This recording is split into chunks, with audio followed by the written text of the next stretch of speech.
So good morning everyone and welcome to my another शादी वाला vlog.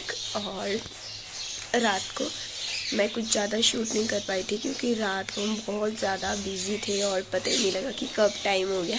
और उसी के साथ साथ मेरी तबीयत भी बहुत ज़्यादा ख़राब हो चुकी है। आपको मेरे आवाज़ से पता ही लग रहा होगा। और मेरे जो गला है उसमें इतनी ज़्यादा दर्द है और आवाज़ ही नहीं निकल रही है। बट हाँ, मैंने बहुत ज़्यादा मज़े किए। बट थोड़ी देर बाद मतलब शाम को लाइट चली गई थी तो उसकी वजह से हमारा थोड़ा सा मूड स्पॉइल हो गया था। बट कोई नहीं, इतना तो चलता है। बट बहुत ज़्यादा मज़े किए हमने। और आज है शादी वाला दिन और अभी मैं रेडी नहीं हुई हूँ। और रात को बहुत ज़्यादा बारिश हुई है, बहुत ज़्यादा। और हमने जो डेकोरेशन होनी थी ना रात को, वो भी नहीं हो पाई। वो उनको रोकनी पड़ी, इतनी ज़्यादा बारिश हो गई थी। तो डेकोरेशन वगैरह भी अभी ही होगी सब कुछ। और या I am very very very excited guys. और प्लीज़ अभी मेरी शक्ल से मत मुझे जज करिएगा क्योंकि जस्ट उठी हुई हूँ। हम पता नहीं रात को बहुत ज़्यादा लेट सोए हैं और मेरी तबीयत भी लिटरली बहुत ज़्यादा ख़राब है। और यहाँ पे स्टार्ट हो गई थी डेकोरेशंस होना, जो रात को कंप्लीट नहीं हो पाई थी बारिश की वजह से। और अभी यहाँ पे बन रहा था मंडप, जहाँ पे की पूजा होनी थी और बाकी की आगे की सारी रस्में होनी थी। और हमारे यहाँ पे जो मंडप है वो बनाया जाता है केलों के पेड़ के साथ और बांस के पेड़ के साथ। तो अभी वही अरेंजमेंट यहाँ पे हो रहा था।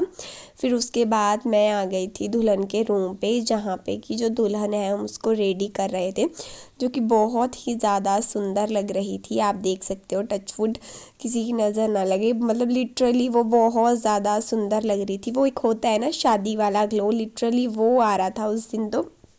और मतलब जो भी लोग आ रहे थे सभी यही बोल रहे थे कि बहुत सुंदर लग रही है। फिर उसके बाद हम दोबारा से वापस आ गए थे और लेंटर पे आ गए थे। फिर हम जहाँ पे कि हो रहा था दुल्हन का फ़ोटो शूट। और फ़ोटो शूट ख़त्म होने के बाद जो दुल्हन है वो आ गई थी मंडप में, जहाँ पे कि सारी रिचुअल्स हो रही थी। और यहाँ पे एक ये रिचुअल्स थी जो मुझे पता नहीं थी, क्योंकि कुछ ऐसी रिचुअल भी होती है। मुझे उसी दिन पता लगा था कि जो पेरेंट्स होते हैं दुल्हन के, वो कुछ मतलब पानी की है। मेरे को समझ नहीं आ रहा है वो क्या रिचुअल थी, बट थी मतलब बहुत ही अच्छी लगी मुझे तो। और मैंने देखी भी, ये रिचुअल फर्स्ट टाइम थी। फिर उसके बाद यहाँ पे हो रही थी उनकी वरमालाएँ।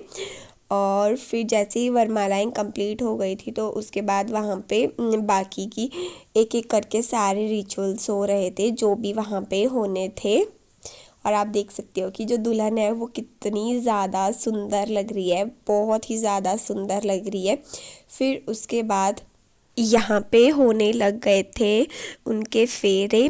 और हमारे यहाँ पे एक रिचुअल है कि जब फेरे होते हैं तो उस टाइम पे जो भी सालियाँ होती हैं तो वो जो मतलब दूल्हा होता है उनके, यानी जो होने वाला जीजू होता है, उनके पाँव पकड़ती है उस टाइम पे और उस टाइम उनसे शगुन मांगती है।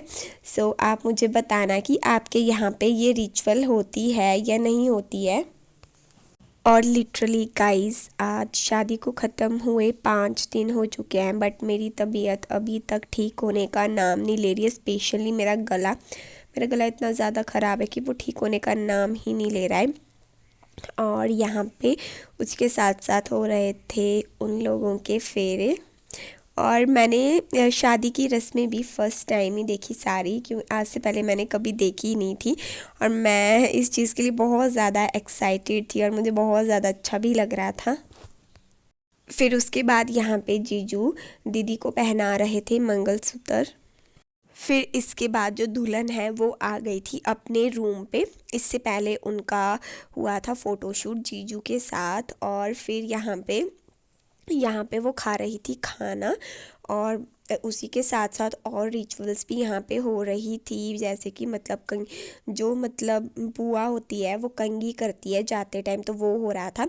और फिर यहाँ पे हम जा रहे थे दीदी के ससुराल, और फिर यहाँ पे हो रही थी उनकी पूजा। जब हम वहाँ पे पहुँच गए थे, मैं कुछ ज़्यादा वहाँ पे शूट नहीं कर पाई थी, और विदाई के टाइम भी मैं शूट नहीं कर पाई थी, क्योंकि उस टाइम का जो माहौल था वो बहुत ज़्यादा इमोशनली हो गया था, और मेरे को समझ ही नहीं आ रहा था मैं क्या करूँ उस टाइम पे। तो फिर मैंने कुछ भी उस टाइम पे शूट नहीं किया। लेकिन हाँ, मैंने यहाँ पे आके थोड़ा शूट करा था। और फिर यहाँ पे आके होने लगी थी ये रिचुअल्स, जिसका कि मैं नाम भूल चुकी हूँ, तो आप मुझे कमेंट में ज़रूर बताना कि इसका क्या नाम है। और ये रिचुअल्स थोड़ी बहुत ज़्यादा इंटरेस्टिंग थी, मतलब बहुत ज़्यादा मज़े किए हमने इस रिचुअल में, और बहुत ही ज़्यादा इंजॉय करा। फर्स्ट जो 3 बारी थे वो तो जीजू जीत गए थे, बट जो लास्ट की 4 टर्न्स आई थी वो हमारी दीदी जीत गई थी। और फाइनली जो रिज़ल्ट आया था वो ये था कि जो दुल्हन है यानी हमारी दीदी है वो जीत गई थी। और उस टाइम पे जब ये अनाउंस करा ना पंडित जी ने कि वो जीत गई, तो उस टाइम पे जो शोर हुआ वहाँ पे, वो लिटरली वो याद करने लायक है गाइस। और फिर उसके बाद यहाँ पे एक और रिचुअल थी, ये मुझे इसका भी नाम नहीं पता, इसका भी नाम आप मुझे कमेंट में ज़रूर बताइएगा कि इस रिचुअल का क्या नाम है। और इस रिचुअल में ये था कि जितने भी परिवार के लोग हैं उनके साथ जीजू वाली साइड से, तो वो सभी लोग आएंगे, और जो आपको ये दिख रहा है परात में, वो एक दूसरे के हाथ में देंगे टर्न बाय टर्न करके। और यहाँ पे सभी लोग एक एक करके आ रहे थे और अपनी टर्न का वेट कर रहे थे। लिटरली हमने उस दिन बहुत ज़्यादा इंजॉय करा है, बहुत मतलब बहुत ज़्यादा गाइज़, और उस दिन को मैं कभी नहीं भूल सकती। और गाइज़ यहाँ पे सारी रस्में ख़त्म होने के बाद हम लोग आ गए थे यहाँ पे। पहले तो जीजू और जो दीदी है वो बहुत ज़्यादा शर्मा रहे थे डांस करने से, स्पेशली जीजू। बट कैसे ना कैसे करके जो हमारी दीदी आई यानी दुल्हन है वो उनको डांस करने लेके ही गई थी। और फिर उसके बाद हम लोगों ने भी डांस किया था। पहले तो उनका कपल डांस हुआ था, फिर हम सब ने भी डांस किया था, जो भी हम उनके साथ आए थे, कज़न्स ब्रदर्स, मतलब जो जितने भी हम कज़न्स आए थे सब ने किया था।